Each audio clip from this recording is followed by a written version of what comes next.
कृष्णा। काकभूषुंडी जी अपनी आप बीती गरुड़ जी को सुना रहे हैं किस तरह वे भी मोह को प्राप्त हुए थे। श्री रामचंद्र जी के भजन के बिना जो मोक्ष पद चाहता है वह मनुष्य ज्ञानवान होने पर भी बिना पूंछ और सींग का पशु है। सभी तारागणों के साथ 16 कलाओं से पूर्ण चंद्रमा उदय हो, जितने पर्वत हैं उन सब में दावाग्नि लगा दी जाए तो भी सूर्य के उदय बिना रात्रि नहीं जा सकती। हे पक्षीराज गरुड़ जी, इसी प्रकार श्री हरि के भजन के बिना जीवों का क्लेश नहीं मिटता। श्री हरि के सेवक को अविद्या नहीं व्याप्ति, प्रभु की प्रेरणा से उसे विद्या व्याप्ति है।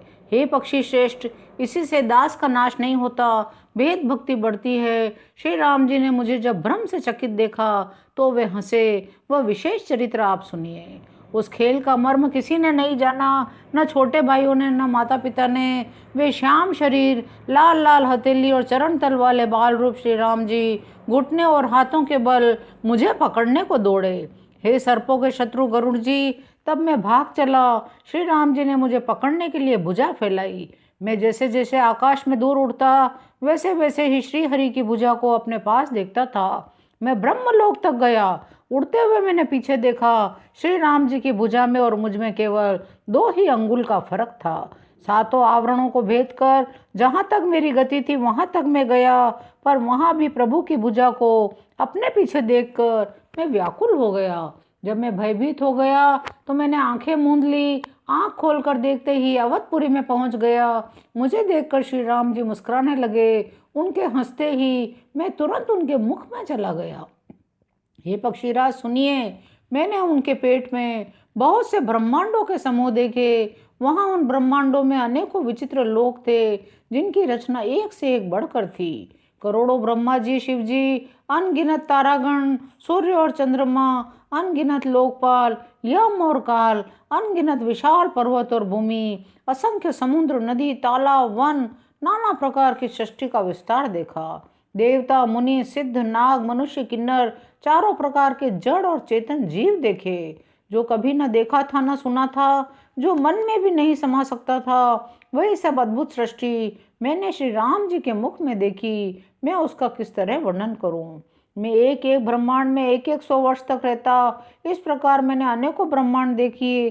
प्रत्येक लोक में भिन्न भिन्न ब्रह्मा, भिन्न भिन्न विष्णु, शिव, मनु, दिक्पाल, मनुष्य, गंधर्व, भूत, बेताल, किन्नर, राक्षस, पशु, पक्षी, सर्प तथा नाना जाति के देवता एवं दैत्यगण थे। सभी जीव वहाँ एक दूसरे ही प्रकार के थे। अनेक पृथ्वी, नदी, समुद्र, तालाब, पर्वत, सब सृष्टि वहाँ दूसरे ही दूसरे प्रकार की थी। प्रत्येक ब्रह्मांड में मैंने अपना रूप देखा।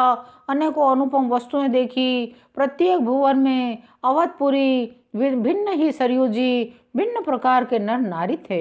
हे तात सुनिए, दशरथ जी और कौशल्या जी, भरत जी आदि भाई भी भिन्न भिन्न रूपों के थे। मैं प्रत्येक ब्रह्मांड में रामावतार, उनकी अपार बाल लीलाएं देखता फिरता। हे हरिवाहन, मैंने सभी कुछ भिन्न भिन्न अत्यंत विचित्र देखा। मैं अनगिनत ब्रह्मांडों में फिरा, पर प्रभु श्री रामचंद्र जी को मैंने दूसरी तरह का नहीं देखा। सर्वत्र वही शिशुपन, वही शोभा, वही कृपालु श्री रघुवीर। इस प्रकार मोह रूपी पवन की प्रेरणा से मैं भुवन भुवन में देखता फिरता था। अनेक ब्रह्मांडों में भटकते हुए मुझे 100 कल्प बीत गए।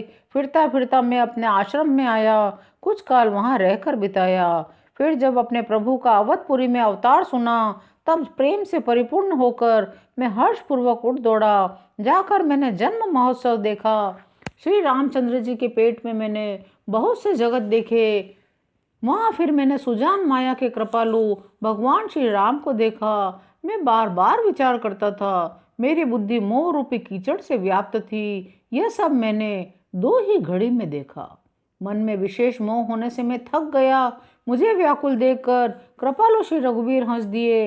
हे धीर बुद्धि गरुड़ जी सुनिए। उनके हंसते ही मैं मुंह से बाहर आ गया। श्री राम जी मेरे साथ फिर वही लड़कपन करने लगे।